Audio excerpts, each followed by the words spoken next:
This is Path with a Brush. Let's paint.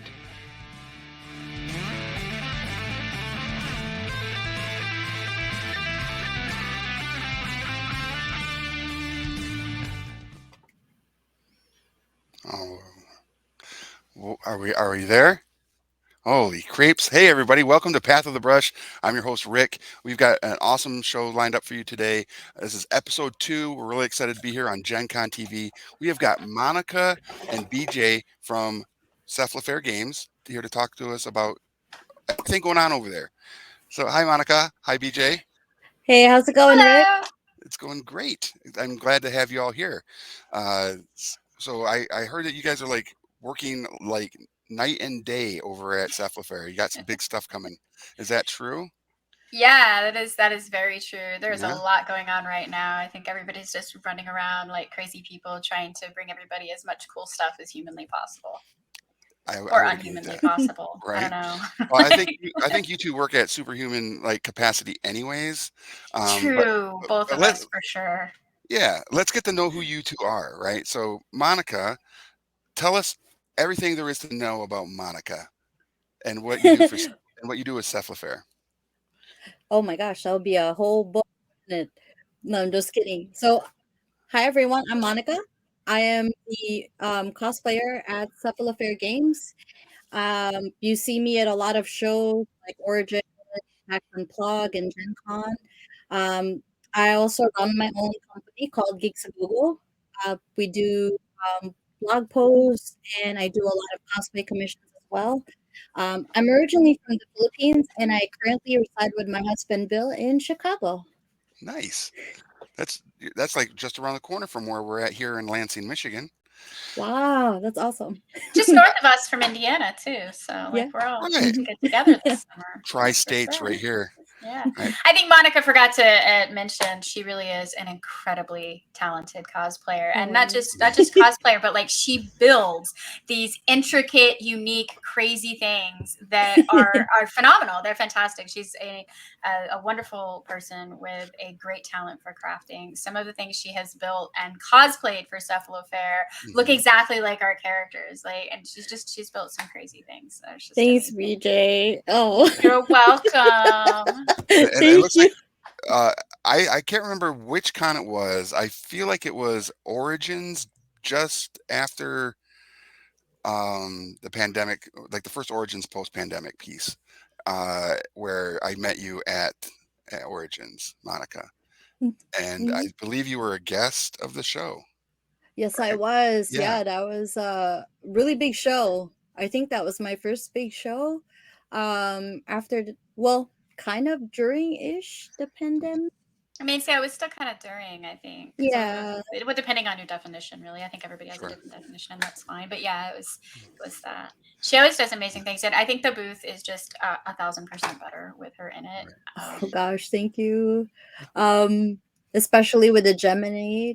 Yes, the thing is so cool. There's so many. I mean, like so many people have made so many incredible things for Cephalofair, and I think it's really just neat to see all of the fan ideas come to life and these people that both, work for and volunteer their time for the company. Absolutely, Very, very and we're lucky going to to have definitely that. come back to what it means to be a professional cosplayer, because that is a totally different That's a full platform, a job. totally different thing than just being a cosplayer. Being a professional cosplayer is totally different. But I want to come back to that. BJ, you're like everywhere in the industry. I've seen you and your name on many projects, and now It's true.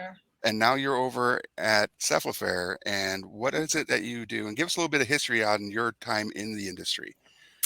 Oh, my time on the industry is a lot longer than I want to admit to because it'll show how old I am. It's like a couple decades, Okay.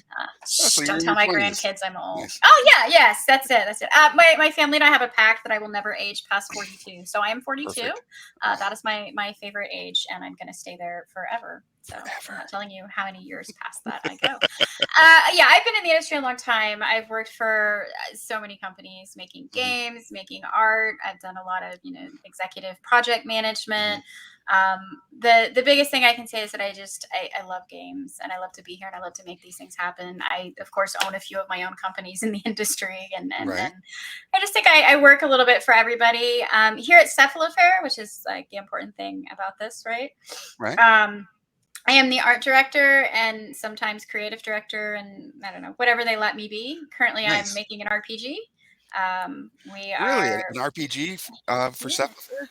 Yeah, so Gloomhaven the RPG. I'm so shocked. It'll match these wonderful minis really well. Right. But yeah, we're working to bring an RPG to the world to play, because obviously role playing games are the thing that I love most. And actually, one of the reasons that I took this job is when they offered me when they interviewed me, I was super excited because I was like, wait, Gloomhaven is this really cool RPG-ish board game, and I have a ton of board game friends, and for some reason they're super different than the RPG friends, right? I always expect that these two worlds will just be super intertwined, and it is always bizarre to me how often separated they are. And so I was incredibly excited, and still am, to be able to bring these two worlds together and take this board game into the RPG, area, and then the RPG to some of the board game people, and use this game to bridge that gap, because it's something I think we all can equally love, and I think it's been a lot of fun working to make that happen. Nice. Well, I would say this: they are lucky to have you for sure. I Yes. appreciate that. Because you like I mentioned, is you bring so much experience to the platform that it's like when you take you know an icon in the industry and put them in a spot, something great's going to happen, and I can only Oh, expect that to be the case in this situation. Mhm. I So really I'm really appreciate excited the for faith it. in me. Gosh, Yeah. I don't know, no pressure, guys. Like, Yeah, I was really excited when they said Jay was going to be part of the team. I was like, yes, yes, Mhm. because I've aw, known BJ like forever. I don't forever. even Nice. remember BJ. Yeah. It's like a long I don't know, a long time. Right, time. a long time. I'd like to say hi to Price Johnson and Judge Guide 3. Price says BJ's made each project she's touched better, 100%. And almost Kirk, who is Ross. Ross is in the chat Oh, as well. hi, Um, Bryce. Hi, Ross. so Hello. we are working on One of some. them is my boss, y'all. We got to behave now. Shh. Right. So what we are painting today are miniatures from Gloomhaven, and I don't know if these are also Frosthaven prototypes that I have, and I don't know what you guys have on your paint table, but I know that they're also from this line of miniatures. Is that an important factor in regards to an upcoming event? A bunch of miniatures. Yeah, I mean, I feel like, gosh, we're doing an RPG, right? And I think recently there was like a whole new update to the board game. There's got to be something else in there. I think. Oh, right. We're doing like, I don't know, 600 or so miniatures or something like that. It's crazy. I Right. don't know.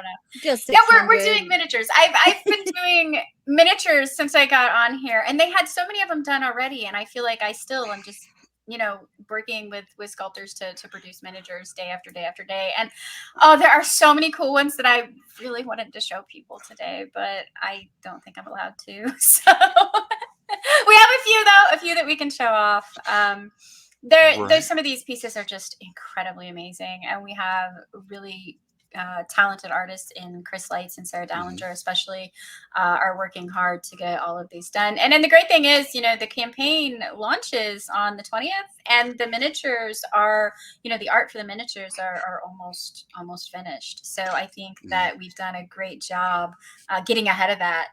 Ahead of the Okay. campaign. It's always good to say things are almost done before a campaign starts, right? Yeah, that is always nice, and the community I think appreciates that too. Yes, I'm sure they absolutely do.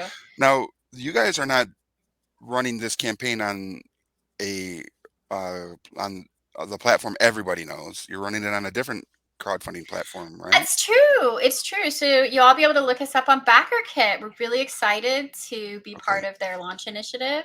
We're excited for what they're doing. So many people already know and use BackerKit Hmm. for crowdfunding campaigns in the past. And Cephalofair was very excited to connect with them. Obviously, that's not my job over here these days. I'm not actually in an executive position at this one, but I know that the team is excited to be working with them, and the BackerKit people, from what I've seen, have really been really a joy to work with. So Nice. And I don't know if I can speak to it either, but I understand that Ross and them have worked pretty hard on making some really interesting um, tools, I guess you could say, in regards to how BackerKit is going to work for this particular uh, yeah. campaign. Yeah, and I mean, again, it's not something that I'm super included on there, but I do know that they're working really hard, and BackerKit has been great at helping to, figure out what we need and working with their community. And it's nice to see a crowdfunding company work with their publishers and their community to see what actually works best for them, and then go on to try and implement those things. So I look forward to the evolution of the platform and seeing where it takes us. Oh, absolutely. So, which miniatures are you two going to put some paint on today? I don't know. I'm Oh, there's so indecisive. much to choose from.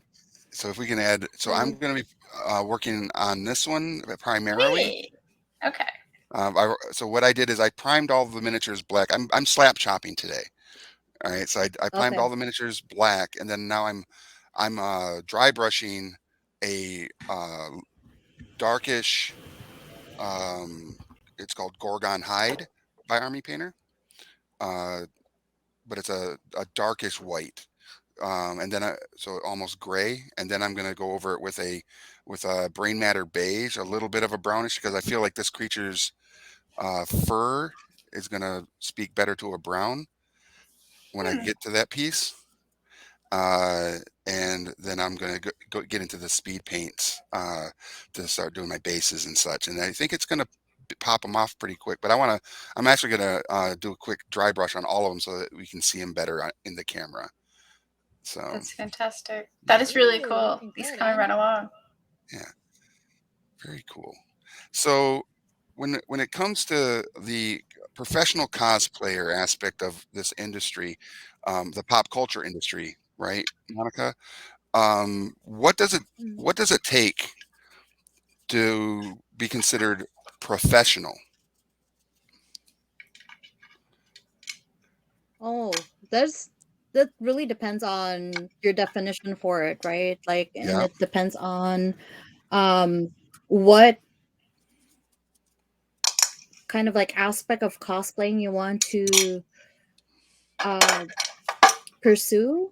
Right. Um, I pretty much like focused on the teaching aspect of it, Okay. and of course, like working for Cephal Affair. hmm That's pretty much my main two goals for being a professional cosplayer. Um,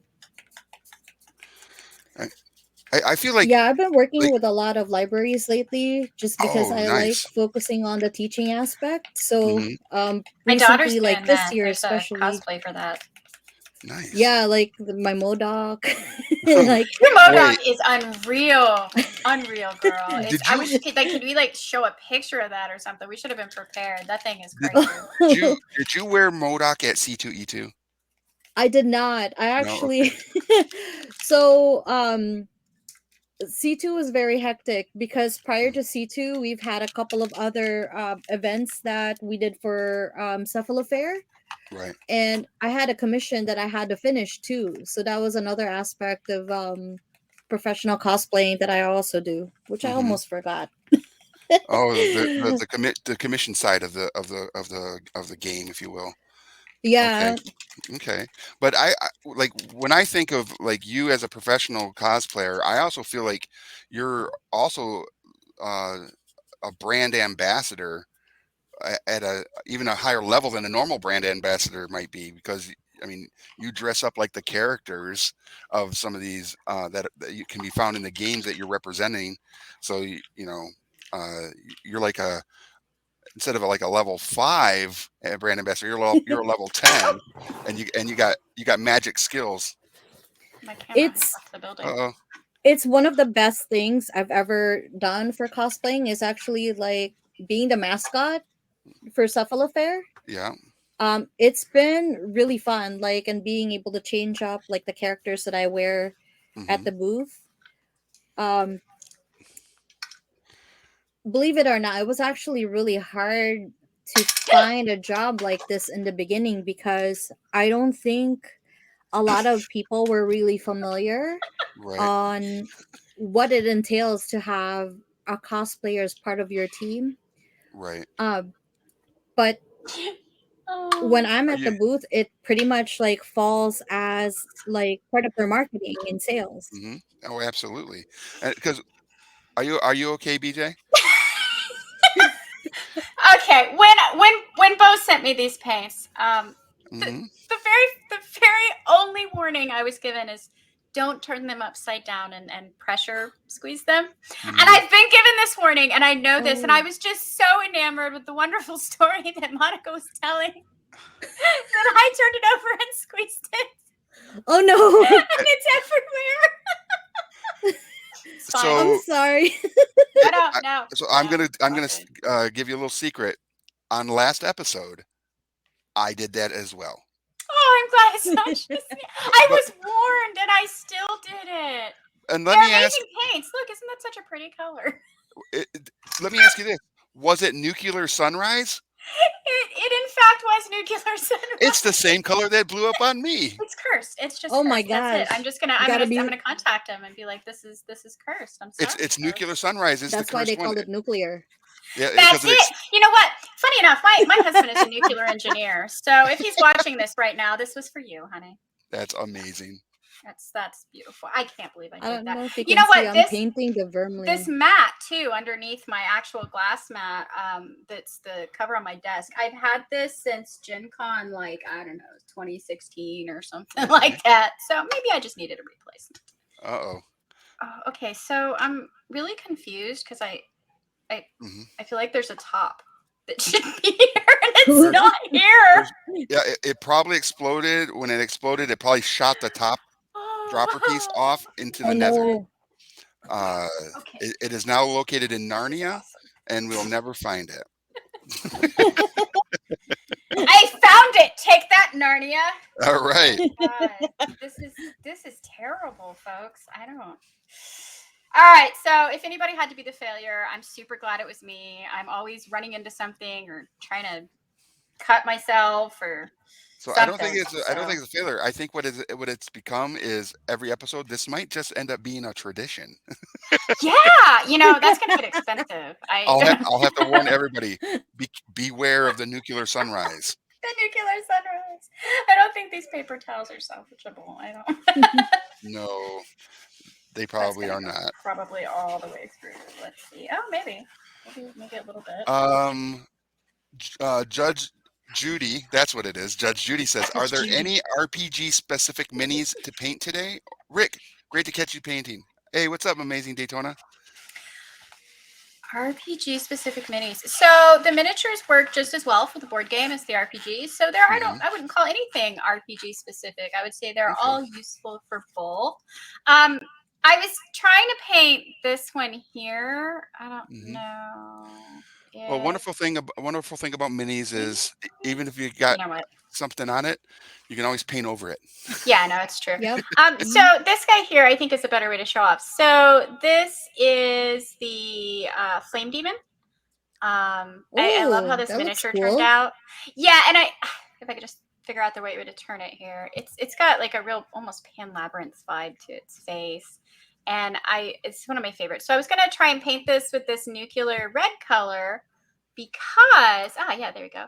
Because I felt that was the good color for flame. I was like, oh, I okay. would agree. Yeah. Look at all his little spikies up there. I think that is just super cool looking. There is That is his little super cool. face. He's got like sort of that, like I said, it's kind of almost like a Pan's Labyrinth vibe. I feel like I don't know why I Yeah. feel that way, but it just really reminds me of that. And this is one of my favorites. So I've got that one. And then this one I think should be a plushie. This is a Are you special one to Are you me. listening, Ross? Yeah, price. It's price. We have to convince Oh, price. price. Oh, Yeah. More price. Oh, plushies. okay. Need more plushies. So this is the eel in here, and it's super cute. Yeah. Price earlier said we need eels. We need Yes. eels. Yeah, I have the eels here. And I know it's a little hard to see, No, but no, it looks they good. are It's focused in with your hand behind there. Good deal. Very Yeah, well. that's what I was trying to do. I did this Yeah. with a Pokemon card reveal once, and that seemed to work really well. Nice. I can see it's like the top. So it's really Oh, good. that's glorious. And then I have this little guy who is the ooze. This is one of the first pieces I worked on when I first hired on here. They had some that were already Ooh. done, but this one was surprisingly a lot of work for the artist, and you wouldn't think so for like this little blob. He's got like a rat skeleton up here. Like the detail is super Nice. cool. I wish. There we go. You can kind of see the little rat skeleton, and then he's got some. Do you have it up? This way. There we go. We're gonna show the promo art for the ooze. Oh, that'd be great. Yeah. Nice. So that's what the miniature looks like. And then this art here is actually the original ooze. That's not what the art's going to look like. We're redoing it. So it's going to look very similar to that, but with a new artist. Oh, nice. So we're doing like a fun, glow up for 2.0. So we'll be that. Nice. I have 2 other things. I just don't know if I can actually show them off. Is there a code word that you can use that Price and or Ross would know that they can give a thumbs up in chat? Price, I have 2 lurkers here. I don't know what they're called. I love them to bits. I don't remember which one is which. I'm gonna be honest. I've misplaced my glasses. I forgot to put them on. I think they're in the bathroom. Mark, our producer in the back, is saying that there are some promo imagery of the lurkers in the file that was sent to us. I am confident it is not either of these. So because life is like this, I wanted Price says do it and make it show. Yay! Yeah, I wanted to print that one, but my printer screen went out. It's like a brand new printer, and the screen went out for no reason. So these are so cool. And we have the art, but the art's going to look more chibi because the art is geared toward, the STLs are meant to be sent to the factory. So when you see the STLs, you'll see them, and they're going to look like they're really weird and chibi little things. But once they actually get printed, they look amazing. Look at these little. I love trying to. It looks great. The details on that back piece there. I'm not very good at this. Is this one of the ones that we have a promo image of? No, that's a different one. So that one's going to look very similar though. So this is a different one. He's got some little rocks in there. That one is very similar. They're all going to be similar, except for keep in mind that image that was shown is really chibi-fied, right? Because that's the actual just STL. It's not a picture of the miniature. Right. So when you see those STLs, they've got like, I always think they have like chibi faces. I don't know how else to explain it. They're like, they're big eyeballs or whatever. But when they come out, of course, they're teeny tiny. And I have, here's this one. Here's the other little lurker with the tiny little legs. Like, can you see? Here we go. So this is another one of the lurkers. And you can see just the detail on the back of that. Yeah. These are so much fun to paint. They really are. That one right there looks like it's just like... It's amazing. It looks like it's a killer. It's gonna get you. That's exactly right. They are vicious. They're some of my favorite things. So those are a few of my favorite minis. I think Lurker is by far one of my favorite. I don't think everybody can see it, but over there on my shelf is a Lurker that's like this tall. It doesn't exist. No one can buy it. It was just the perk of being able to work here, and one of the joys is being able to waste a ton of resin to print a giant paperweight. I love it. They're amazing. I cannot believe I made this huge mess. So I guess we turned them sideways, right? Yeah, that was. You want to show off some of the RPG content? Yeah. Mark? Yeah, just a promo for it. Yeah. Okay. Yeah. We have some promo imagery for it. Here we go. We've got Gloomhaven role-playing game launches June 20th. That's right. Yeah. So these are some amazing pieces by Dat, one of our key artists around here doing the glow up, as I called it. So this is some RPG art. So the guy in the middle is the Craig Hart, and he's very classic, almost from the box. So he's sort of like, hey, if you want to play straight out of the box, what your favorite character was, you can do it. You don't have to make any changes. But some of the more unique characters here, like that Orchid on the box and in 2.0 the game, is actually a spellweaver. So she's like a caster. But in this image, she's this big thing here that allows her to be something that's a completely different class. And then we've got, the harrower over here with the bug people, which I think are gross, but everybody really, really loves. I can't with bugs. I'm not Okay. a bug person. But again, it's a unique thing. The little vermling down here, instead of being a mind thief, is a different class. And so one of the great abilities in an RPG is the ability to mix and match in a way that you can't really do in the board game. So in the board game, the classes are set with the specific ancestries. Mhm. And in the RPG, the ancestries will be allowed to do whatever you want. Be yourself, be who you are. Nice. Be whatever it is you want to be. Yeah. So these images sort of depict a little bit of that. Yes, you can go with the original vibe, or you can create, whatever you want. Use your imagination with the classes available. And is this also part of the 2.0 launch as well, for the board game, right? Well, for the campaign, yeah, the campaign will also include the board game. But like this art, most of this art is specifically for the RPG, and we'll see it in the RPG book. Now, the guy in the middle there, he will be in 2.0. The big guy in the center top. Yeah, the big guy in the center I was talking about. Nice. Yeah. I might relate to that individual just Pretty cool. because I'm not small. I should say too, when I say big guy, he doesn't actually have a gender. It's just a Midwest terminology there. Yeah. So they are just big. Yeah, they're just really big creatures. Rawr. Yeah.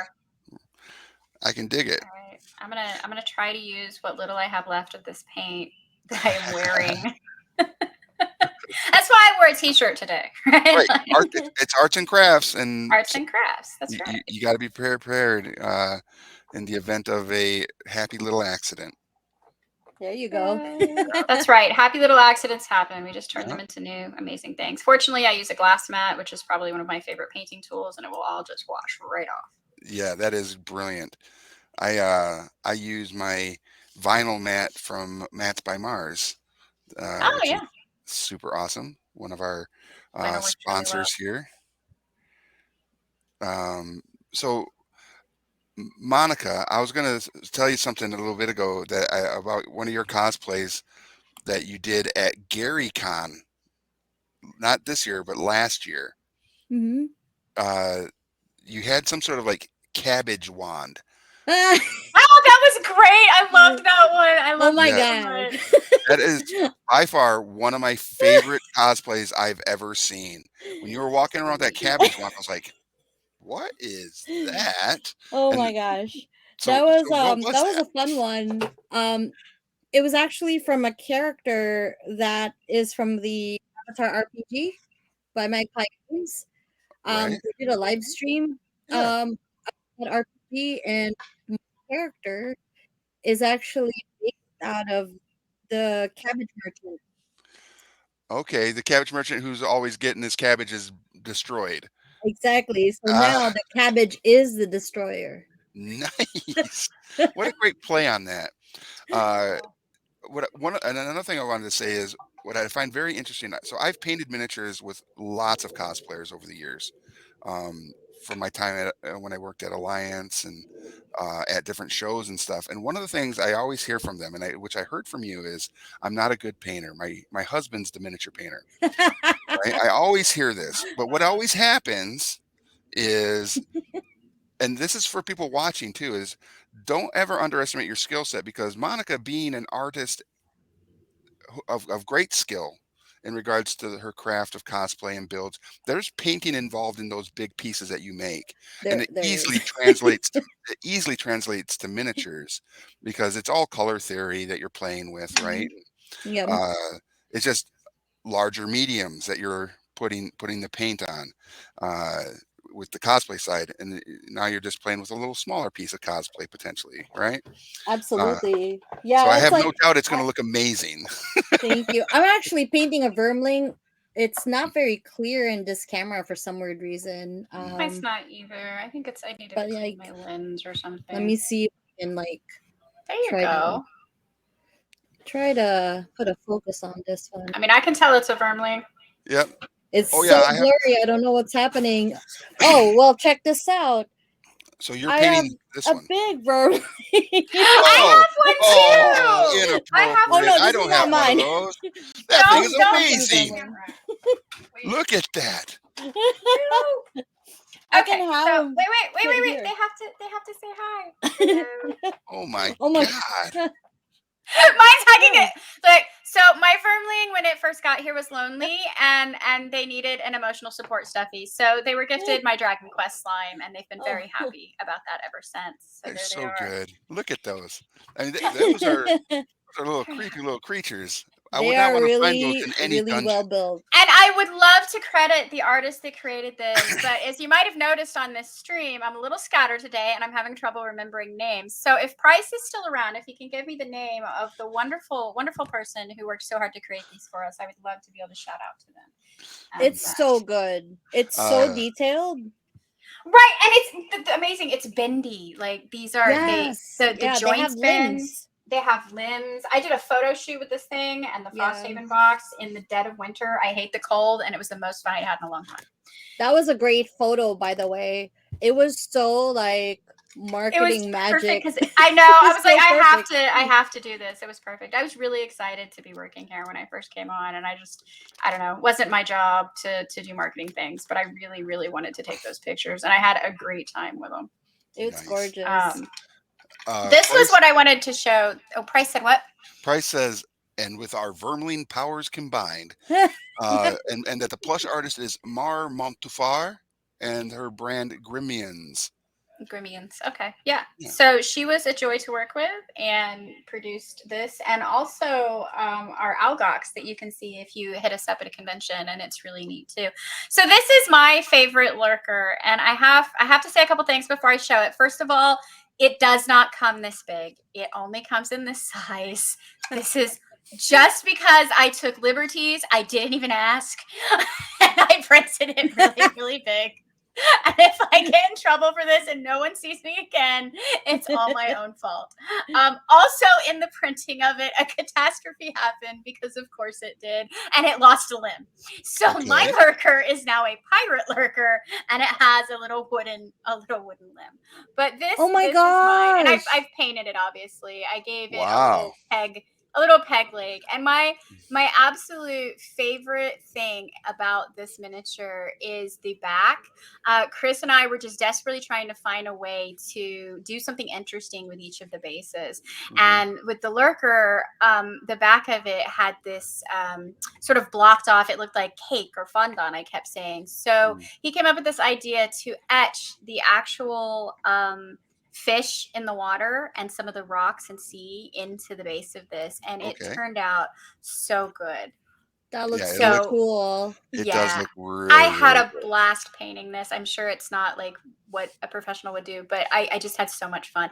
And people ask me, this is just clear nail polish, okay, y'all? Like I just painted this base with clear nail polish, and that's why it looks like water. So there you go. Great. But this miniature is also going to be in the set of lurkers, and it's just my absolute favorite one. And Chris did a fantastic job on it. Nice. So you said something just a second ago that I wanted to make sure that everybody who's watching understands is you said that it's probably not what a professional painter would do, but I had a blast doing it. I had fun. Right? And that when it comes to painting, everybody, that is exactly what you want to hear someone say is, I'm not great, but I had a blast doing it. Yeah. And as long as you're having fun in this hobby, that's what matters. That's all that matters, games. right? We're here to do things that are fun, and if it's not fun, you shouldn't be doing it. Like I can go to the real world, as I call it, and work there if I'm going to be bored. Like that's fun. We want to enjoy our games. All right, and as Army Painter being one of our sponsors, and we're using the Speed Paint 2.0s. I don't know. It's actually really cool.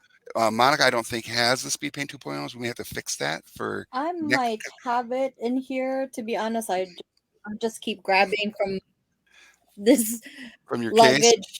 From your case of things. Yeah, I mean, disclaimer, I was sent the kit because of, friend connections, and I was super excited to try them out because I actually hadn't tried Army Builder in quite a few years. And I, had heard a lot of great things, honestly, about the 2.0. So I'm excited to have them, and I think they're working out really well. And I'm just super apologize for the to your sponsor for exploding it on camera. It's actually hard to do, just so you know. I had to squeeze it in confusion when it didn't come out pretty hard to explode it. It doesn't happen easily. They're wonderful paints. So here's the thing. We don't have to apologize, because what we did is that is a educational learning moment for all of our viewers, right? It's like, if you do set it upside down, there's a metal BB inside there that could potentially get lodged into the tube. And when you try to push, it's going to seal that off, and it's going to make it difficult to push through. So if you find yourself having to really push hard, stop, shake it up, and then just put it on its side and let it kind of drip out of the bottle. So it was a learning and educational opportunity. It absolutely was. Yeah. So feel free, if you explode your bottles in the future, to tag me, so I don't I don't feel alone.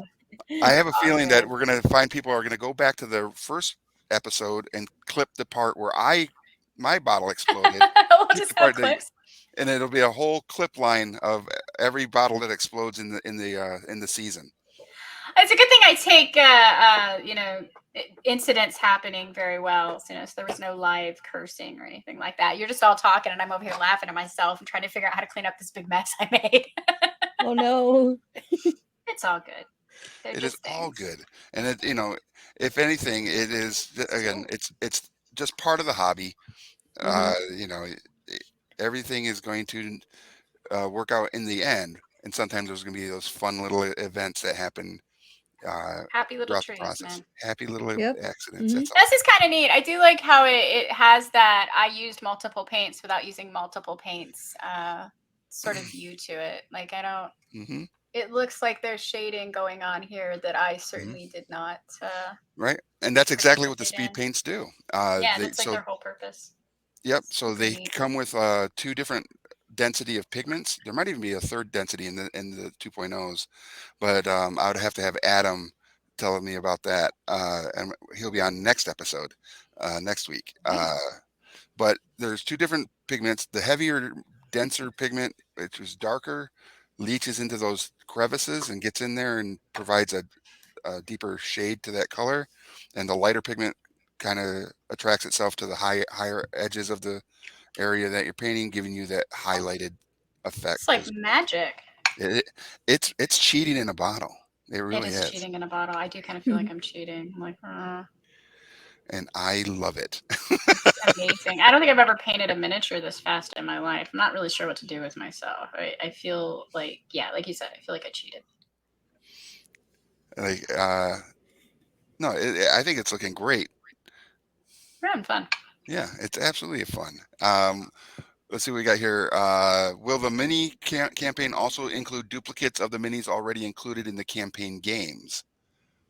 My favorite thing about painting minis is getting really creative and painting alternative colorways. Yeah, absolutely. So the campaign you could certainly always buy more than one. So the miniatures are sold, sort of separately or in a big lot, I guess, if you're going to get them all. I don't have and don't have permission to tell you what like the backing is going to look like, but I mean, there's going to be enough there that you will have enough if you're running a campaign. So if you're playing 2.0 and your scenario calls for X amount of oozes, there's a scenario that calls for a lot of oozes, you'll be able to pick up a lot of oozes. Nice. But you'll be able to pick up enough of those from the campaign to have one for each ooze that is represented, for sure. Absolutely. Okay. Very cool. And to paint them differently. You know what? I once created for, maybe it was for PG, a Jello shot gelatinous cube. So they were basically little bitty miniature cubes, and they came in different colors, and each one was a different flavor. Nice. They were non-alcoholic because they were edible by children, so they were kind of Kool-Aid flavored, and they didn't, Right. and each of them, if you ate one of them, it gave you this buff of sorts. Like each one gave you a specific buff, and so I created the art for those. It's out there somewhere. So you could do something like that. If you really want to have fun with your campaign, you could paint each of your oozes in a different color. That would be a lot of fun. Oh, and then you could make Jello shots, and every time you killed an ooze, you could take the Jello shot that coordinated with the ooze that you just killed. How much fun would that be? I think that would be for a large amount of people in our space. That would be something they would definitely gravitate towards. I think it's great. I mean, I just think that sounds like an amazing party, right? Yeah, Heck yes. for sure. That's one thing I do miss, like having BJ is in the parties that we go to. I It's not the same. It's not the same. I used to go to a lot of the VIPs, and I used to host some too. I miss it, and I miss everybody out there. If anybody I know is watching, I love you all deeply, and I miss you, and I miss being at the conventions, and I miss shaking hands and kissing babies and hanging out with my friends and just talking games with everybody. And I even miss listening to everybody's character ideas. But I unfortunately have incredibly poor health, and I've been stuck at home for a while now. I have hopes that either this year or next year I might be able to pop up to Gen Con for like a day or two, but we'll just have to take it day by day and see how it goes. But I do absolutely miss everybody all the time. So what was the last show that you attended, BJ? I imagine it was probably a PAX because pandemic hit in March? Yeah, March of 2020. Yep. Long time ago. So I think I think it was probably PAX U. Wow. That year, or maybe, man, I don't know. I used to do a lot of cons. I think it was a PAX U because we had taken a vacation too. The last thing we got to do as a family was to go to Disney, so that was fun. And we had a fantastic Disney trip because there was a hurricane, and we were like, "Yeah, let's risk it anyway." Oh my so it turned out the gosh. hurricane didn't hit, but the park was empty, and we still got to go. So Oh, it was nice. really nice. Yeah, it was really probably the best Disney trip we will have That's ever like had. just the best luck right there. Yeah, it really was. It was the best luck. Excuse me here a little bit. I love a Disney World or Disneyland that is not crowded. Yeah, I never was very good at like the big crowds when it was. I mean, obviously I did Gen Con and stuff, but like Disney World crowds are a lot, Very especially cool. with kids. So where I'm at on my miniature, again, if you could remind me what this creature's called. I don't remember what it's called. See it. Is it an Do you Algoth? remember, Monica, what is that? Mark? No? Is that an Algoth? Yeah. Monica, can you see it? But it's coming along pretty good. I've got a couple spots I need to do the fur on its hands here, so it maintains a match with it's an Inox. regular fur. It's an Inox. And work on the blades and the handles of the That's looking really cool. Weapons. That looks the fur really color's cool. The fur color's a little blue on my screen.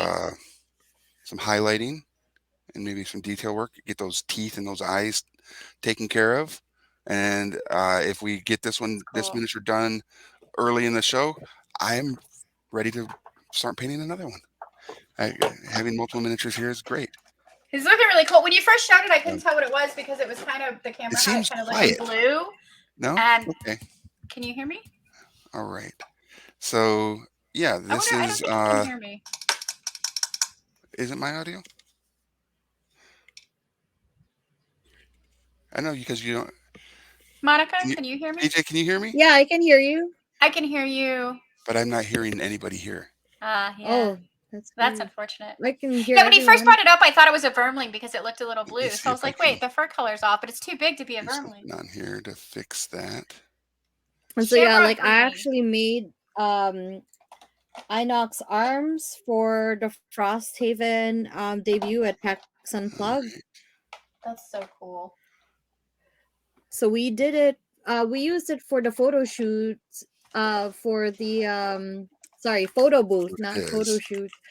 But it's this. We might be bringing it to Origins or Gen Con or both. So yeah, stop by the booth and take a picture with it. definitely super cool. Stop and get your picture.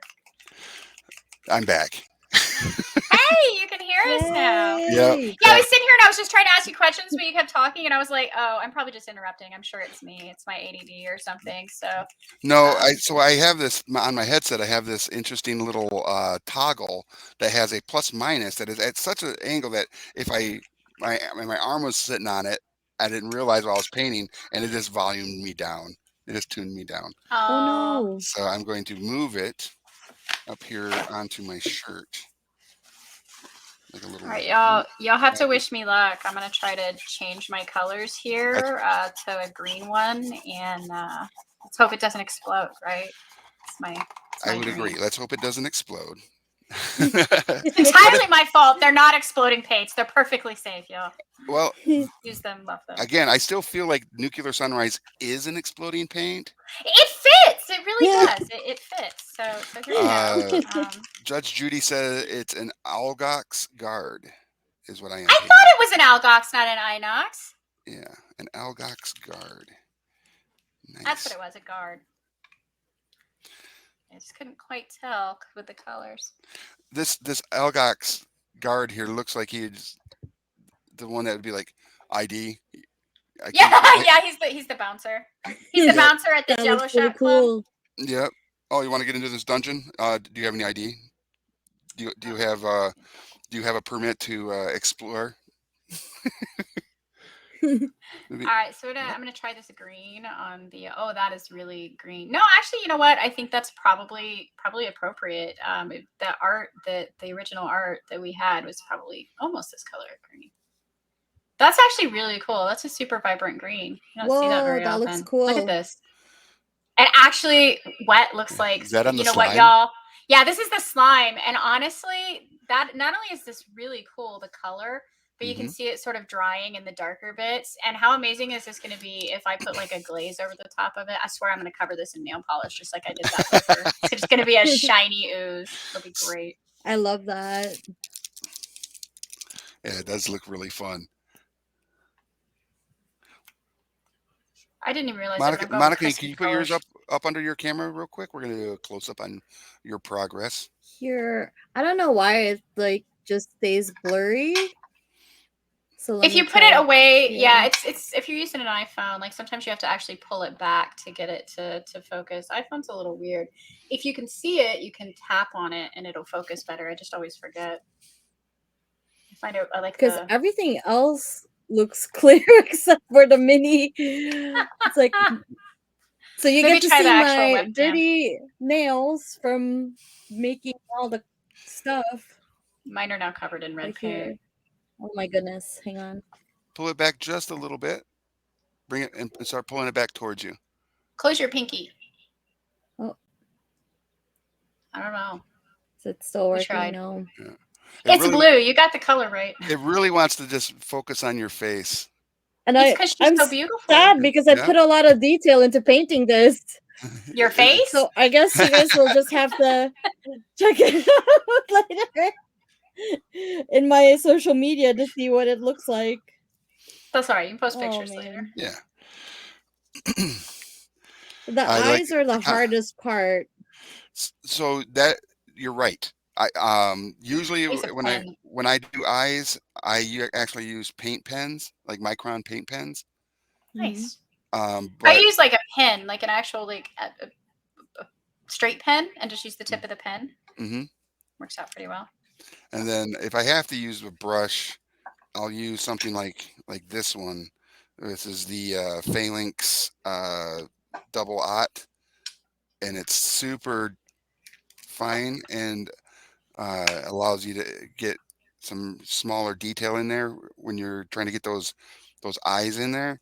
Eyes are the worst for me. I almost never actually paint eyes because I paint miniatures for 3 feet away. Because because when you're playing with the miniature, I'm not going to be playing with the miniature up here in my face going, oh yeah, this miniature is going to look great on the table, but it's in my face. I'm going to put it on the table 3 feet away, and the eyes will have that shadow, so it looks like they're like, menacing anyways. So I try to do that.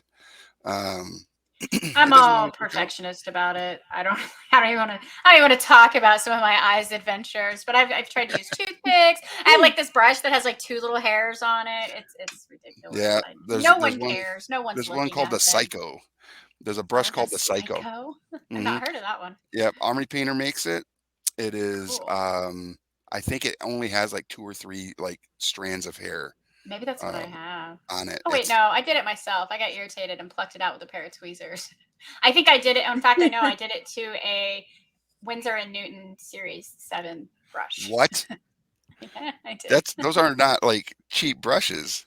You know, it wasn't, but after my grandchild got a hold of it, I promise you it wasn't useful as its original purpose anyway. Ah, yes. Okay, that makes Toddler's gonna sense. toddler. Truth. I am I have just entered the arena of grandparent. It's wonderful. I love that I can send them home. I can play with them, I can spoil them, I can feed them sugar, and then I can send them back. It's the best. Way more fun than your own children. Wow. Thanks, Mom. Said that just for my kids. I love you, babies. I have 6 of them, 6 children. There's a lot of them. So Wow. just having one that's a little one at a time that I can spoil is amazing to me. I'm actually there. My son and his wife are going to have another baby in September. So then that's going to Wow. be 2. Oh wow! Really tired. Congratulations. Thank Very you. cool. It's going to be the sonogram says it's a girl, so they'll have one of each. Judge Judy says, ooh, what about that clear nail polish technique? So that's a fun technique. But if you want to use something to like seal your miniature, that isn't nail polish, which again, nail polish is fine. It does the job.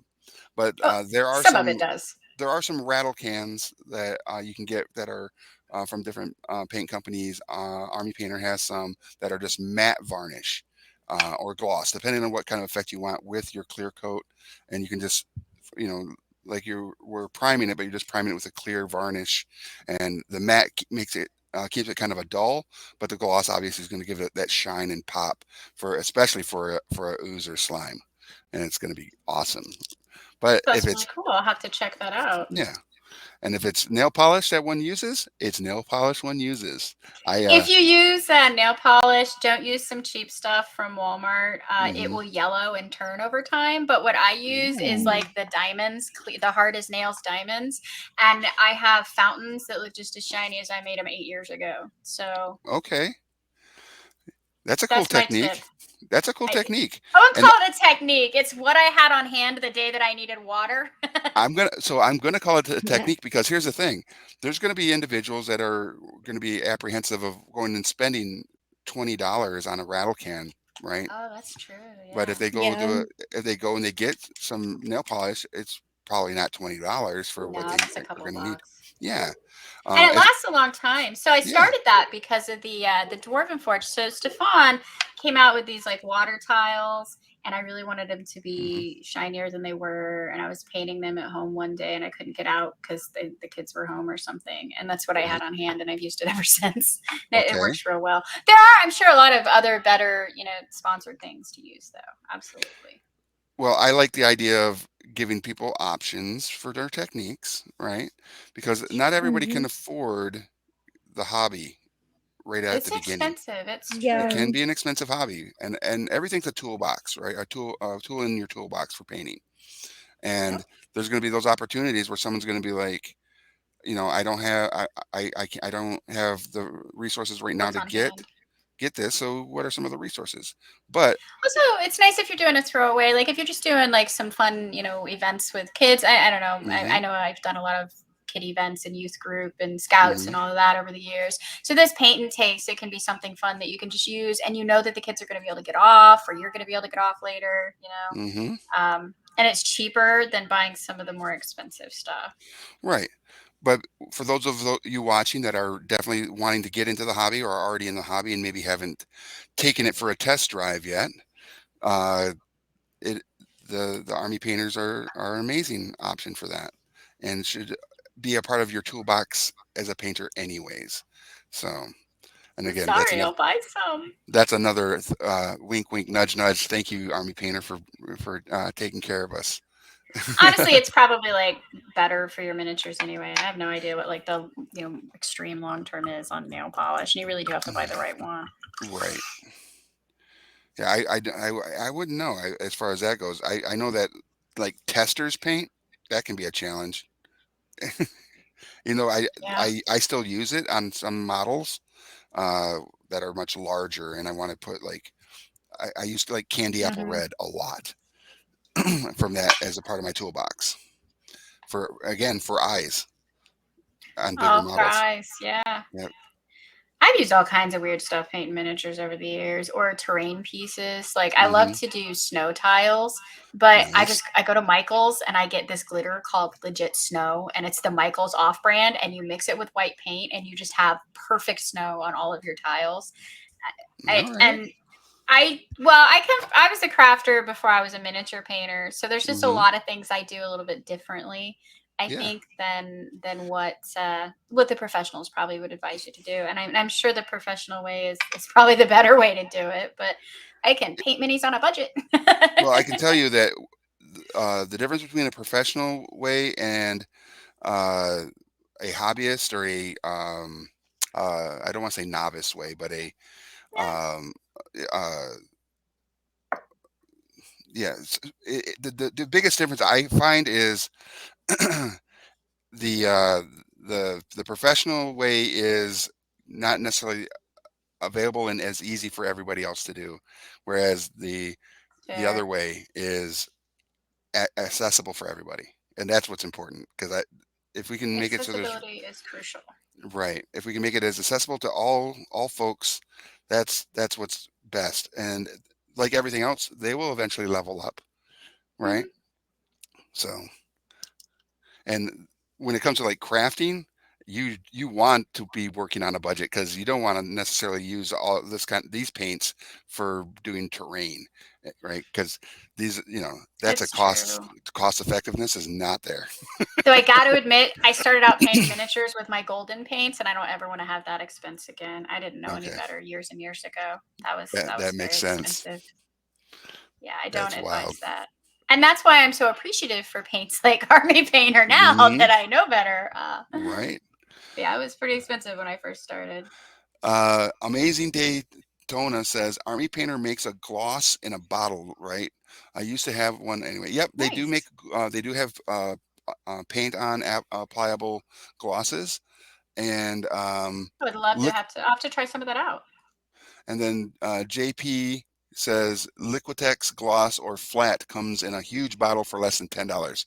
He's right. That's what I've used that too, and it Nice. actually works really well. You can get it at your local like craft store. And Yeah. JP is, I would put JP on the level of, if it's who I think it is, on the level of professional painter. Awesome. There's a They're lot of amazing. really talented people out there who do. I saw, and I'm sure someone here knows what I'm talking about, but again, I'm terrible with names. There is somebody, and Ross, if you're here, I think Ross knows who it is, that did Hmm. these like army pieces and made them look like strawberry shortcake. It was the coolest thing I've ever seen. I I want that miniature. I want to own it. If I ever find that person, I will beg them to sell it to me. Strawberry short. So So good. at Adepticon this year, it was my first year going to Adepticon, Yeah.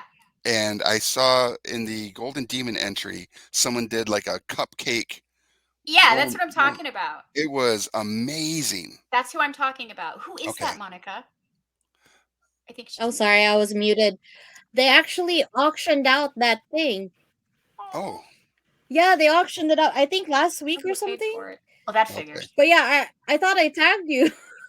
Darn Maybe it. you did. Do you know what? I have not been getting a lot of sleep. I've been trying running around like crazy, trying to make everybody's things look cool, and like I always am. So you may have tagged me, and I just missed it entirely. But I loved that piece. I thought it was the coolest thing, and it's so nice to see some of that more feminine vibe come through on army miniatures. I've always wanted to play the war games and paint like a whole army, but yeah, I have quite seen got someone there. do a Hello Kitty themed Warhammer army, and Oh, that's Yes. amazing. I yeah, love Hello Kitty. I was like, whoa.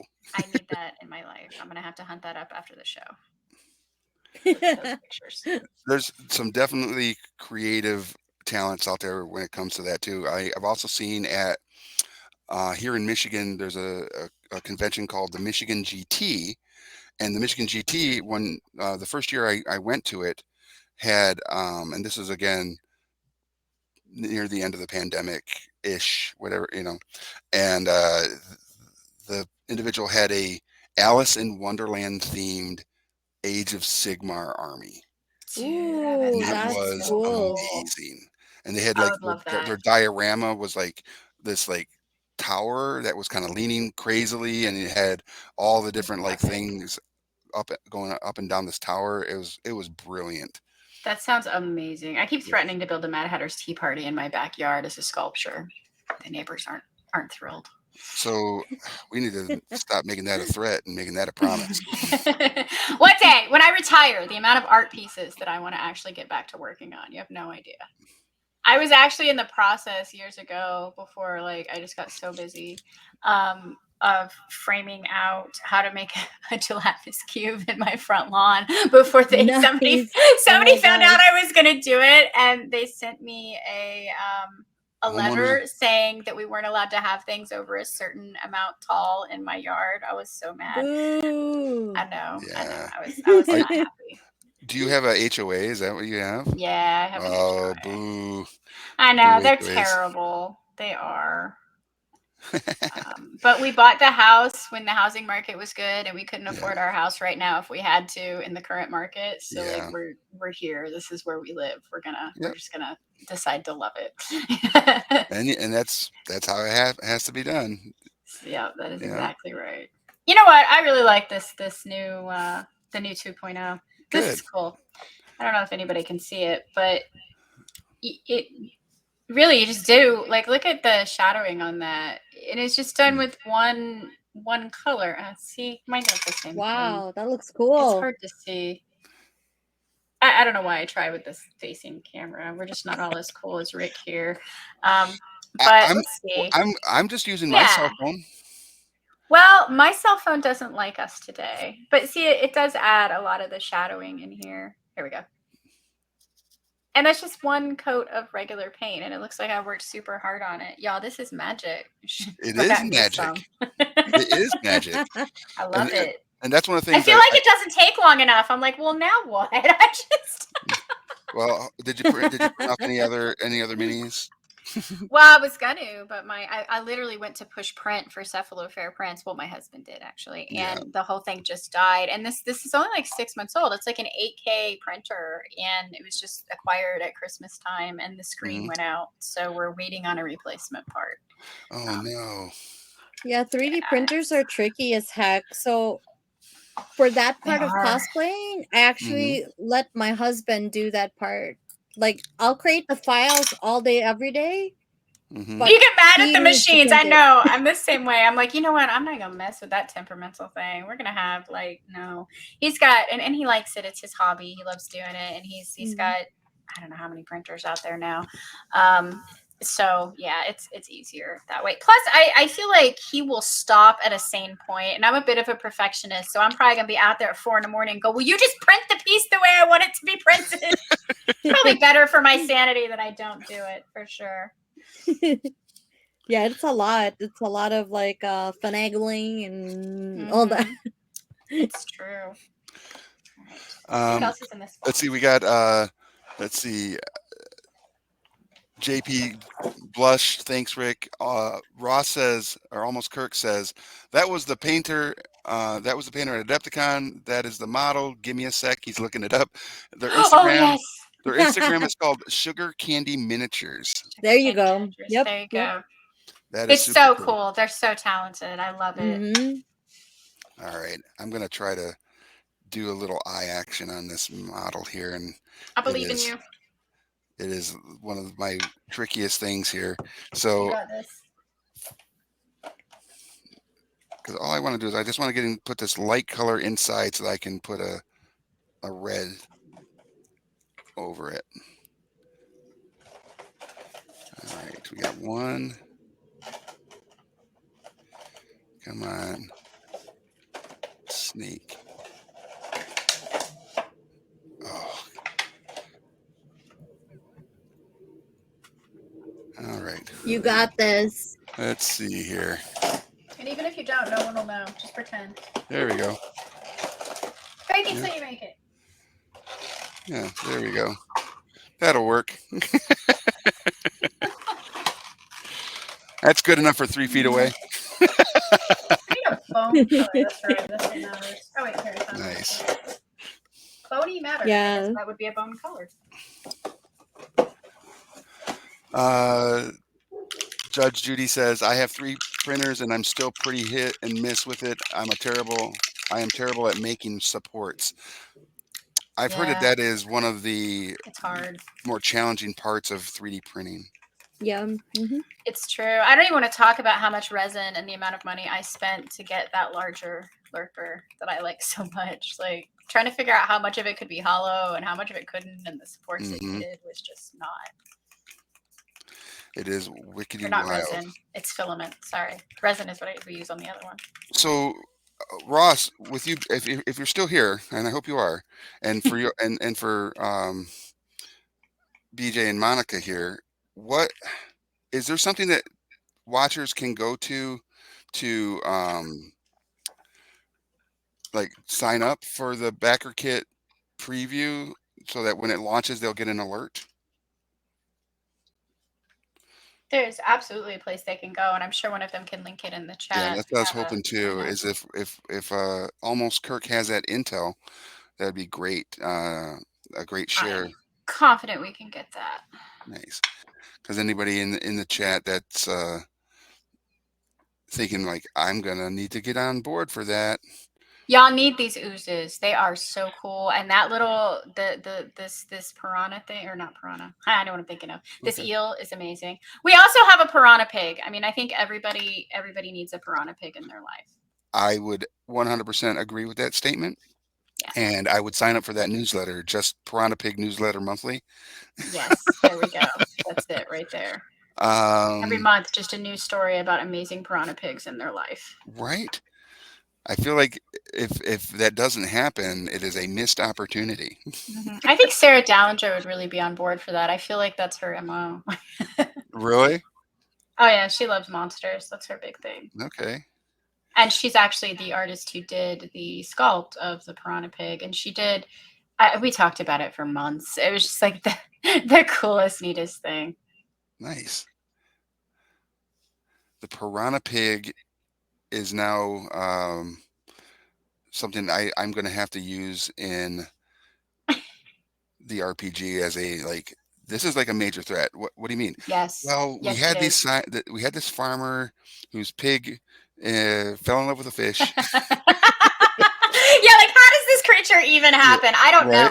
And I think that the owner of the company, Isaac, I believe there's some kind of story that relates to a board game group or a podcast group or something. And I'm sure it's a neat story, but I don't actually know the details, and I wouldn't want to ruin it by trying to tell it. But the creature is really cool. It's just ridiculous. It's so ridiculous. You have to love it. Yeah, and I think when it comes to like RPGs and board games, it's always that ridiculous creature or character that people tend to gravitate towards and come up with new lore, and they incorporate it in everything they do in regards to that IP. So I think Piranha Pig's mine now. I think that's gonna be my favorite. Piranha Pig is definitely a good one to have as your favorite. Like no joke. And his name shall be Philip. Oh, I like it. Phil the Piranha Pig. I mean, it's perfect. It's great. And it won't just be like a bunch of Piranha Pigs. It's just Philip. It's just Philip all by himself. Yeah. You know what? One Piranha Pig I feel should be terrifying enough. I truly, I'm feeling that. I think one on its own is all anybody needs. Right, and I feel like a Piranha Pig is going to be one of those creatures that is like never full. They're constantly hungry. Yes, constantly hungry. That makes sense to me. And I think that Piranha Pig should be led by a lurker. Actually, Yes. I don't know where we've gone here, but I'm not sure it's a good place. Are there any more questions? All right, so Almost Kirk says they should go check out the Backer Kit launch party page, and the link, for whatever reason Ross, I don't have access to open that up because it is blocking the link. So Ross, if you send an email to Mark, he'll get that, and we can put it on screen. Uh, we can add it in that way. If they want to sign up for the initial launch newsletter, there's another link there. We had a whole adventure with the sea pigs yesterday. Can't wait for everyone to see. They're very deadly, like fighting a blender. I don't Oh that dear. that in itself is a scary thought. Fighting a blender. A Good Lord. blender. Piranha pig. New Piranha story at pig, 11. piranha pig. No, sorry, sprung pig. Neighborhood threatened. Piranha pigs. That's Story at 11. hilarious. I feel like we need some kind of catchy link that's easy to throw out there. I apologize that we don't have that. No, it's all good. And very deadly, like fighting a blender. And there's a Judge Judy tried to put in a link or something, I think, as well. It is blocking that stuff. I mean, I blame the piranha pigs, honestly. Oh, they are absolutely trying to thwart our attempts. Yep. Sorry. So beware the piranha pig and their tech advanced lifestyles. That's right. That's right. So with the RPG that's being put together, what is some things that some folks are going to enjoy about it? I don't. Is there already information out as to like what kind of mechanic system you're using? So I think actually one of the things that Gloomhaven fans are going to enjoy about it is one of the really cool things about Gloomhaven, the board game, is the combat. I mean, that's what you're there for, right? And I think we've done a great job of preserving that feel in combat. There's different rules in place for social aspects and things that we're play testing now, and everything's kind of subject to change. We're in our play test, and people are having a lot of fun play testing it for us. And I'm enjoying seeing what everybody thinks of it, and kind of using those that feedback to make an even better game. That's one of my favorite parts of the process is the refinement. But the combat is remarkably like the board game, so I think it'll be very familiar. And easy to grasp for everybody who was already a Gloomhaven fan, and I think it'll be easy to grasp for those who are new to it too. It's a card based system, so no dice. Sorry if you like dice, but we're sticking to that. Okay. And I think that like I said, it's a lot like the board game, and I think we'll have more information in the days ahead. I don't really know what I can say and what I can't here. Right. It's very cool. I think there's a lot of flexibility there in the social aspects, but people will enjoy the more rigid aspect of combat staying a little bit more like what they're used to. Okay. No, that's super cool. I'm excited to see how it all plays out. And then launch party link got blocked. Yep. Sorry. Okay. No, it's all good. We'll figure it out. All right. Now this guy is beast mode. The Algox, yeah, they really are. They're like crazy. Yeah, I would not want to fight this guy in a dungeon or a dark alley or anywhere. Over a steak. I'd give up my Jello shot on plate. There you go, dude. I bet you that I say I wouldn't want to fight over a steak with this cat, and it's probably a vegetarian. It's like that. It's like that sometimes. Mm-hmm. Like, oh, I don't eat meat. What? Rude! How dare you stereotype? Right? It's like, well, how dare you assume? My bad. All right, I'm going to let that guy sit there for a minute, and I'm going to take a look at. I really am digging this like rogue character with the two blades here. Awesome. Yes. Monica, do you know what he's got there? What's that? Oh my gosh, What is that? I'm not really sure, to be honest. Let me see. Yeah, I have nothing similar to it, so I can't tell what it is. It's probably a secret piece that no one's supposed to know, so we'll just pretend that that's cool. What he does. Well, they sent it, so we're gonna play with it. I guess someone in chat is can tell us. Aster Ashblade. Oh, it's an Acer Ashblade. Okay, yeah, okay. Yeah, okay. price an Acer Ashblade. What would be so? What is a traditional color for one of these characters? You know what? I think any color that you want will be good. But, like maybe sort of a ghostly color.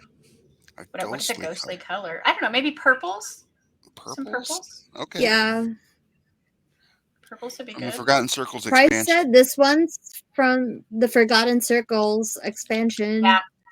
I don't know much about Forgotten Circles. I have to admit that even though I work here, I've never made it to Forgotten Circles. I think that's for some hardcore Gloomhaven folks, and I would love to be that person, but I don't have that time. I make games. I don't have time to play into completion. Wish I did. You're doing God's work right now. You and the team are working hard on a lot of projects. I That's don't even right. know when you guys are taking vacation. Well, I'm sorry. What is that word? Vacation. I'm sorry. Not familiar with that one. I thought I had such a good vocabulary here. Vacation. After the campaign. After the campaign. So yeah, I'm going to put this purple on here and see how this. Well, so I think they're kind of like a ghostly sort of vibe. So like imagine that you're painting a spirit. I wouldn't say ghost, more like a spirit look. Okay. So that's why I thought purple. Well, I could be totally wrong. Price says something purple / greenish, translucent they're blues and purples. Translucent. I nailed it. Yeah. I can dig it. I feel like this is done and it shouldn't be. This is really neat. It's like the fastest miniature paint ever. Look at this. Right? It's done. Like that's it. That looks There's nothing left to do. Ta-da! So I want to also put a little shout cool. out to everybody in the chat, and for anybody that might come and watch us later. If you have any miniatures that you would love to show off here on Path of the Brush, you can send an email to geektographyyusa@gmail.com, and we will show them off in upcoming episodes and let people see what the community of painters and brush slingers are putting together out there in the wilds, because there's so many amazing, talented artists and painters. And even if you're just getting into the hobby, we would love to see what you're working on and watch you grow as a painter as well. So if you show us your first miniature that you've ever painted, and then a few weeks later we're seeing your 10th or 20th miniature, we want to see your progression and see how much you're enjoying the hobby and really running with it. So please email us again at geektographyyusa@gmail.com. Nice. Because this is all about community, right? It's Community why. is important. Yeah.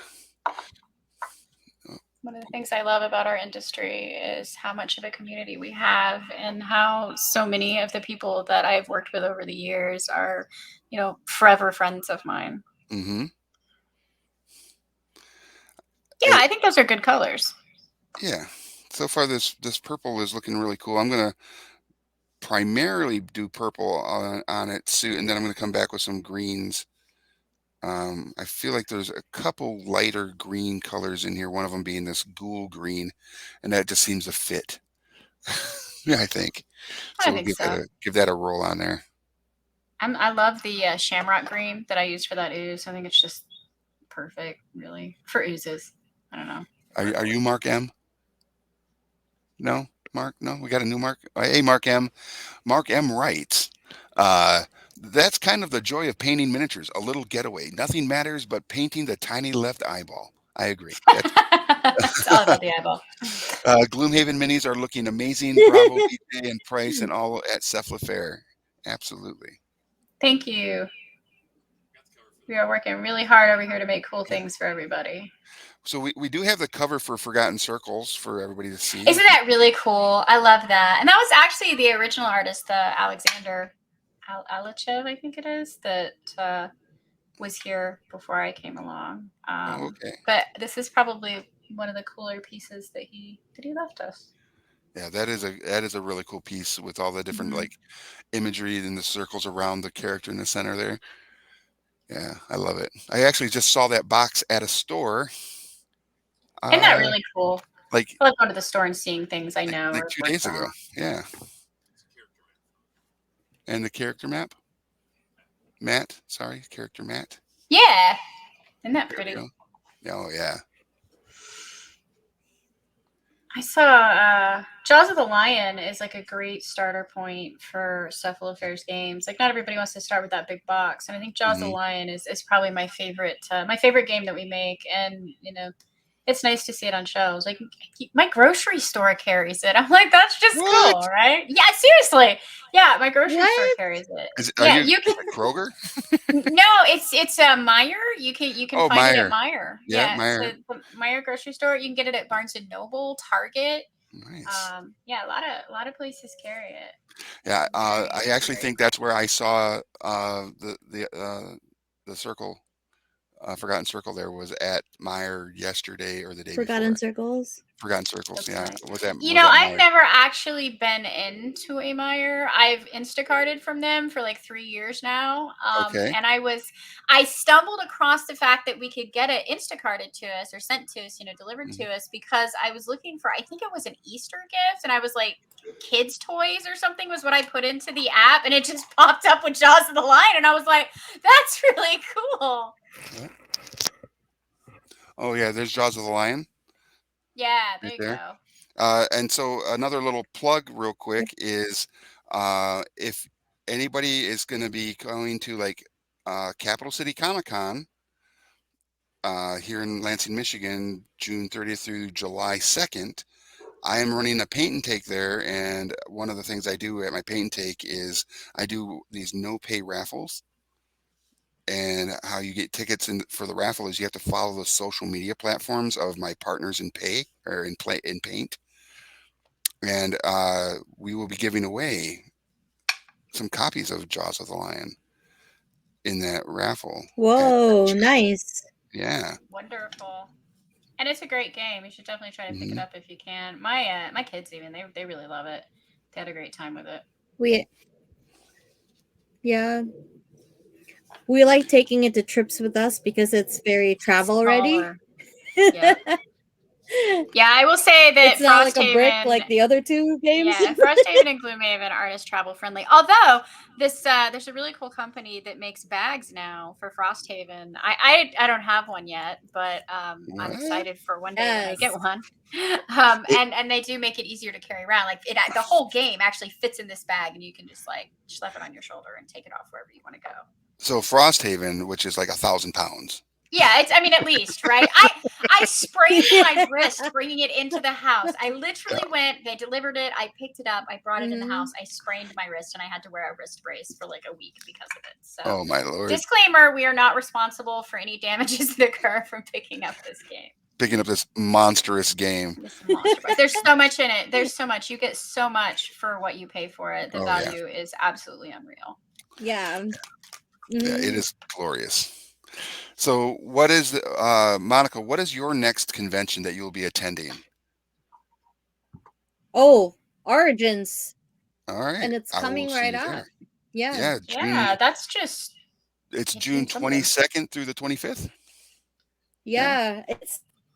It snuck up on me. Like, I'm doing a lot of updates on all the cosplays that Mm-hmm. I'm wearing and displaying at the booth. Mm-hmm. So we'll see what happens. But Nice. like I'll be at Gen Con too and PAX Right. Unplugged, so Yeah. it's all gonna be there. You doing Gary Con? But I haven't I done am that one just in a while. focusing. Gary Oh, Con. Gary Con. That was just a couple like I'm back sorry. in Oh, I'm March. sorry. I meant to say, did you do Gary Con? Didn't Oh, you do Gary Con this year, Monica? I thought you went. Oh, she I froze. didn't. We were at Adepticon. mm-hmm. That's what you did. Yeah, that's right. Because we were okay.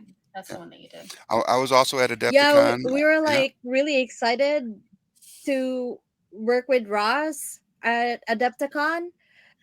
Yeah. And it was fun. Like it was a fun It first looks like it. Adepticon show. Like Yeah. You guys had some interesting placement as far as your booth. You were right there by the Warhammer tournament arena, and so like everybody saw you guys. I don't based Yeah. on your It was position it until the was end of the day when so they weird closed but the also weird. cool at the same time. Like that is probably the smallest booth we've ever had. And Hmm. I'm so used to having a bigger booth. It's not like it's a bad thing or anything, but it's like um we have like a lot of people stop by and it's just a little like cramped sometimes. But Right. what I enjoy about like having like booths and like working the booth is geeking out with the rest of the fans who stop by, Yes. True. I miss that. and also like having people experience like our games because we had Van running the games for us like all weekend that weekend, and it was amazing. Like we had so much fun. uh we had them like go around like all these different restaurants in the area, so that was also a fun like experience. There are some great restaurants in the Schaumburg area. It's it's Mm-hmm. ridiculous. Yeah, Uh, absolutely. Oh my gosh. are you also going to be at Gamehole Con? Do you know? Um, Not the company, but me and my husband will be there because Okay. that's so close of a drive to us, Isn't it just like Mhm. up the to road? It feels Wisconsin. like. Yeah, Yeah, it's like right there in 2 hours Madison. from the city. So it's like one of our favorite fall conventions. I mean, really, it's really the only fall convention we go to. It's Gen Um, Con, right? and then that's right before PAX Unplugged. Gen Con is not a fall convention. It's like 104 degrees here when Gen Con hits half the time. Y'all Oh crazy. my Fall gosh. convention. Please. Oh, it's so hot. Like I have like two fans Yo. underneath my cosplay Nice. because Wow. it gets really hot in there. I don't know how you do it. I cosplayed as an atelier, like Rono, I think, one year, and I was just constantly warm all the time. It never went away. I thought I was gonna die, and I like the heat. I don't like the cold at all, but I was really warm that year. And some of the stuff I've seen you wear is just insane. I'm like, are you gonna die in there? I worry for your health. Like you need better ventilation or something. I couldn't do it. Like The uh, that's some skill that I think people don't give enough credit to, like just the fact of how much Mhm. effort it takes to carry those costumes. the chat's been pretty active here talking about the Oh, game. They said absolutely. Judge Judy says $25 at Target, pretty consistently beyond worth the price. I'm guessing that's for Forgotten Circles. No, that's probably Jaws of the Lion. And then Jaws of the Maybe? Lion I is don't the know. bomb. We're loving it by Mark M. Wrights. JP says, are there minis available for the monsters in Jaws of the Lion? I haven't opened up Jaws of the Lion yet, Well, so it I don't. doesn't. That's a But there will price be, question. right? Price? But there will.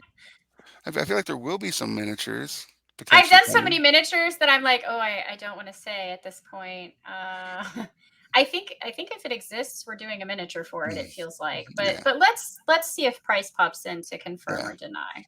And then Mark also says Frosthaven, board game or murder weapon? Yes.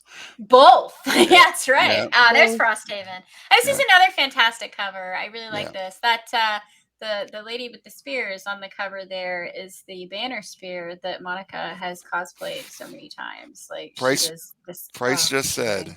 Yep. Price just said we are doing miniatures for There you all go. titles.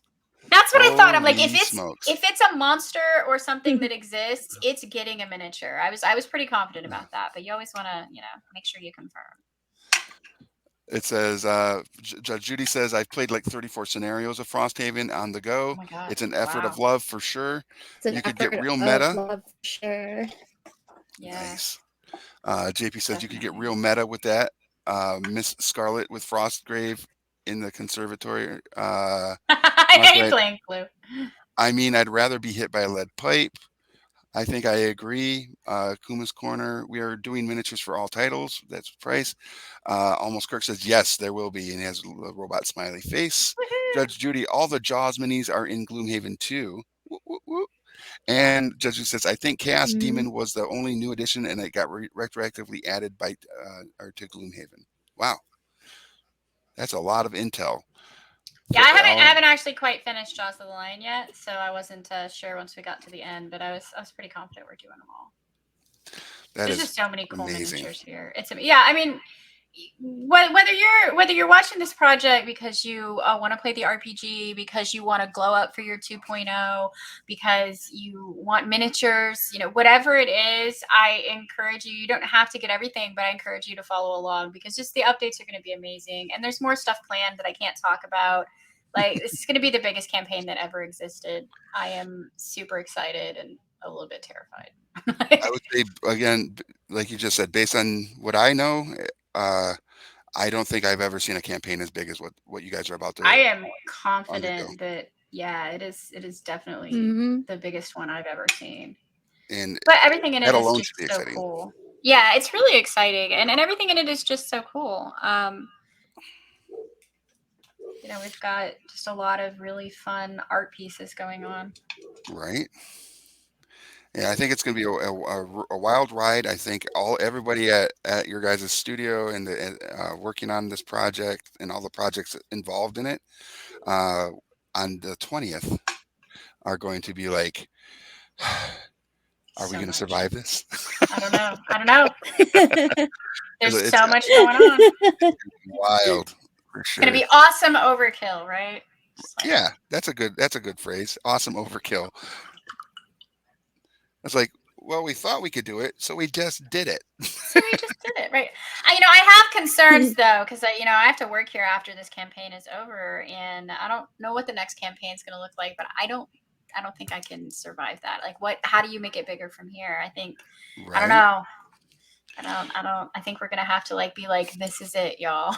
Like, this is the biggest it gets. You're gonna be like, well, the next thing we're doing an AR or a augmented reality or a virtual reality reality Gloomhaven. There you Gloomhaven go. VR, and I'd play that.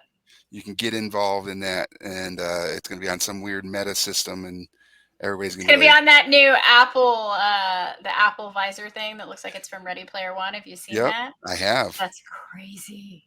And I think that's what we're looking at right there. Is it's going to be. All right, Price, are you listening? Get on it. Go. We got to have virtual reality with the new Apple headset that looks like Ready Player One. Begin the apocalypse. What about second crowdfunding? He says. What about second crowdfunding? second lunch. Second lunch. What is that anime? I don't know if either of you would know this, but there's an anime where the kids basically get trapped inside of a video game, and it's got a high fantasy theme to it. But they're is that Sword Art Online or something? Sword Art Online. Thank you. Yeah. Yep. Thank you. Yes. That could be what it is right there. You guys are going to basically make Sword Art Online, but it's Gloomhaven. I like it. All right. So apparently I'm really ready for Christmas because I made a red and green miniature here. I don't know. That's just on my mind, I guess, right? It's only June, so it's not quite Christmas in July, but yeah. Yeah, I usually start my Christmas shopping in July because I don't know if either of you know this, but on TikTok, I one of my handles is Tabletop Santa. Oh, that's cute. I actually didn't. Maybe I didn't know that. Do you do donations or something for kids? Maybe. There's somebody that does that. I don't do that. I kind of just give board game gift recommendations for holiday. Oh, that's great. I heard that Christmas and Christmas shopping. Ah, there you go. I heard that we got it was recommended that Gloomhaven was a good present for Father's Day, which is coming up. So that's right. Y'all out there, you better get on it. Father's Day is just around the corner. Sword Art Online. Yep, everybody got it. They're like, what about second crowdfunding? I love that phrase. What about second crowdfunding? You've never heard of second crowdfunding. Or buy our merch. We got shirts online too. What? Oh, that's true. They're my favorite. I'm not wearing one. What have you got there? This one's my favorite so far. Oh, that's Travis Hansen, I think. Yeah, Travis Hansen did that. He's very talented. I love it. I don't get to use him very often because he has that sort of like comic strip cartoon vibe, and so I don't. A lot of the companies that I've worked for haven't needed that particular vibe. So I was super excited to be able to work from him, or work with him again. He's a really great guy, and he goes to a lot of conventions. He does. Oh, what is it? Life of the Party is the comic book that he does, and they're hilarious. The comics, the little comic strips, and they're all very funny, very family friendly. Um, he did our family portrait one year. It's still hanging. It's hanging in our entryway.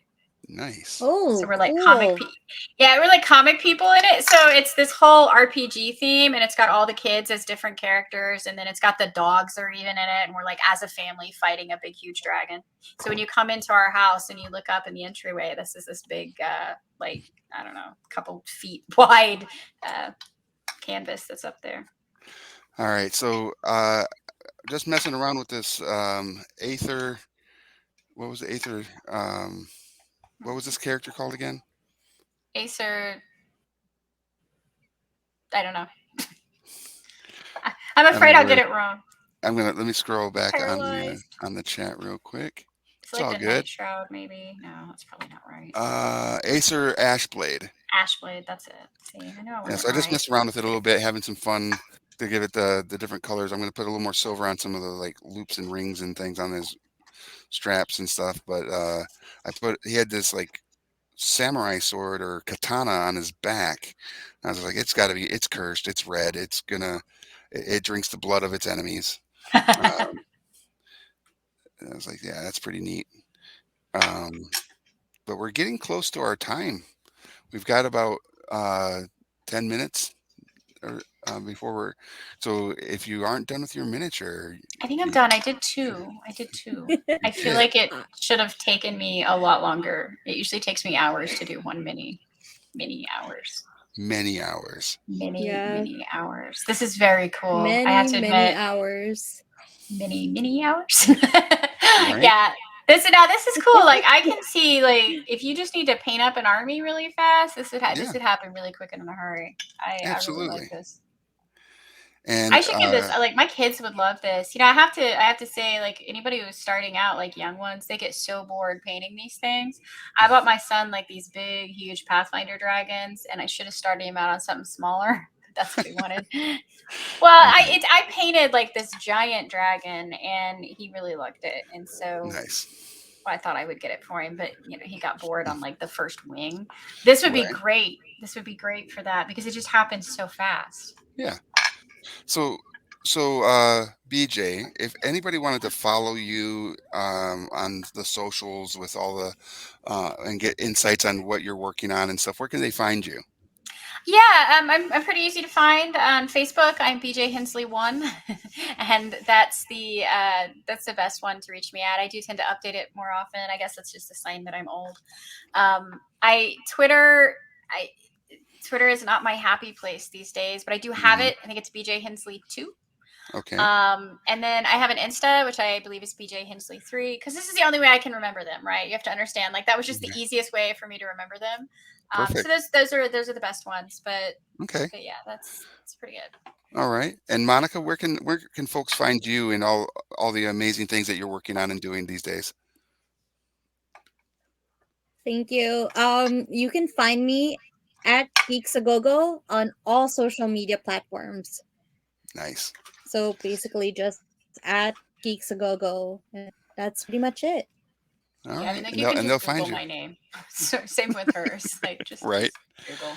Yeah. And as far as for all news, information, and updates on all things Cephalofair, it's cephalofairgames.com, I believe, right? Yeah, it's cephalofairgames.com, and then we have a Facebook as well. Yeah.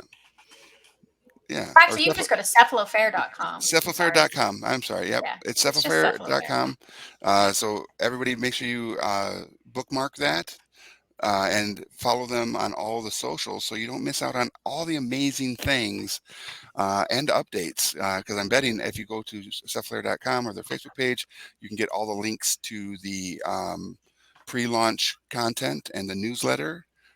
So that when it goes live on the 20th, June 20th, the Gloomhaven RPG second edition and mega mini craziness on Backer Kit is going to launch, and you can make sure you get first notice. We got a lot of really fun things coming up too that haven't even been announced. So definitely follow that. Keep an eye on it. That's a great question, Judge Judy. On the Acer Ashblade, are you going to have to paint the number on the base? I don't know. What? Is there not? Do I need to paint a number on the base of this creature? I have no idea. Oh, I don't know. But maybe when the game comes out, they might tell you like, yep, so you can track them on the playing field. I usually just paint them different. You know what? He's probably talking about. So in the game, if you have like 5 of them, you have to be able to track which one has how many hit points. So you could certainly paint a number on them. I think there's a lot of really cool fan ideas that help take care of that too. But yeah, painting a number would certainly be an option. What I would probably do is one of the things that a lot of miniature painters do to finish their miniature, right, is the black race around the base, right? When they do that, they're done. Whether they painted a color, just painted a different color, right? Around like the orange one has this, the blue one has this. That's what I would probably end up doing. Yeah, that's actually really. I think a lot of people probably handle it that way too. Yeah, there's a lot of different ways that people handle that tracking. Nice. Very cool. And for everybody else, if you're watching and enjoying this program, please follow us here on Twitch and all the other social medias for Gen Con TV. Just hit that little heart. If you're so inclined to subscribe to Gen Con TV, that would be amazing as well. And that bell, so that if you forgot that we are here live at 7 p.m. Eastern, for the Path of the Brush on Wednesdays, you'll get that alert that Gen Con TV has gone live. We don't want y'all to miss any upcoming or future events, because you never know what amazing things might happen. We might get another explosion in the next episode. That's right. I'm gonna be wearing that explosion for a while, I think. Yeah. And so a shout out to a bunch of our sponsors as well. Sovereignty.com. It's a tabletop simulating platform where you can play a bunch of board games with your friends, and if you use T-Forge 2022, it will give you a 90-day platinum level access, which opens the entire library to you. And Tuesdays at 6 p.m., not to pull anybody away from Gen Con TV, if you go onto the Sovereignty site and Discord, you can play with a lot of cool industry professionals. A lot of them show up on Tuesday at 6 p.m. Central. And so you can do that. Super fun. Also to Game Envy, the hobby holder, the company that makes this nice handle. They also are the ones who have provided the brushes that I'm using here with the Phalanx synth series. And there's all sorts of, and of course, the provider of paints, the Army Painter, or what we like to call TAP. Again, thank you to the Army Painter for providing the paints here at Thunderforge Studios with the speed paints, and we really appreciate it, and we appreciate both Monica and BJ being here today as part of this episode. And it was actually just great catching up with both of you, and that's the vibe I want people to have when they watch this program. Is we're just here to have a lot of fun and just kind of like find out what our friends are doing in the industry, what some of our favorite companies are getting ready to launch and put out there for all of us fans. I'm really looking forward to seeing the entire line of miniatures that is going to be coming out for this process. And like BJ, RPGs are my thing. That is my favorite thing to play as an RPG. I'm literally in my studio, and to my right here is my actual library where I have my 1974 first, the white box. Nice. All of the other beautiful things. Mine's on the left. Is it?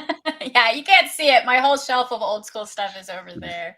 I just found a local retailer here in Michigan has a white box in their store Wow. that's in way better condition than my stuff, I'm Wow. gonna go up pick that up. and I'm going to go over there. I'm going to wrestle them.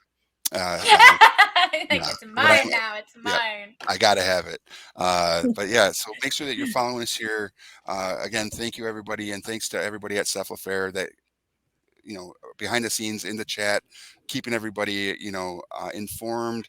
And we are super excited and really looking forward to seeing what kind of weird like ceilings you all are gonna smash It's gonna with be this amazing. Epic. backer kick event and campaign. So Monica, BJ, our time is up. Let's show off our miniatures real quick to let everybody see the insanity that we have done today. You can't really see them, but here they are. Oh They're my ready for gosh. Christmas. Ta-da.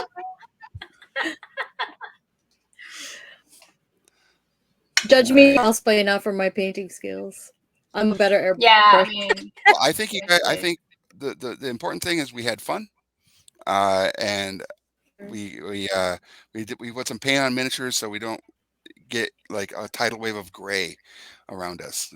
Yeah, really, anything that adds color, because that gray can be super depressing. That's for sure. I think we just lost Monica entirely. Whoop, did we? Oh. Ah, All there right. she's back. Okay, we're good. Oh, there we are. Oh, that's weird. All right, everybody. Thank you again. I know I have a new place now. I don't like this. Monica, where did you go? Where'd you go? But everybody, thank you again. Thank you so much for watching. Follow us, all that stuff, and we'll be back next week with Adam from the Army Painter to talk about all things paint and his history in the gaming industry around painting, because he's phenomenal. Have a wonderful time, and we'll see you at Gen Con TV. Bye.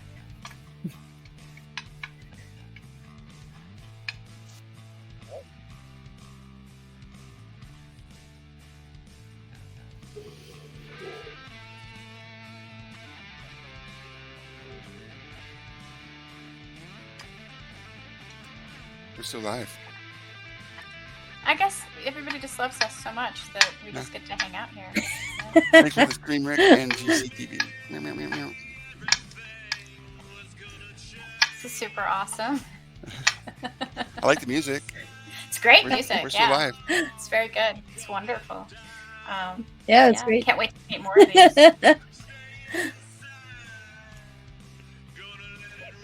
This is awkward.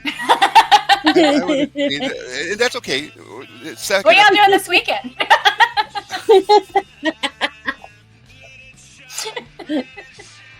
Well, I'm making more Gloomhaven Nice. Oh, what are you making? Like, can you tell us what you're making? I don't know if she can tell us. What? We've lost her. What are you making? What are you working on? I'm There we go. making Oh, there, it finally went out. Yeah, there we go.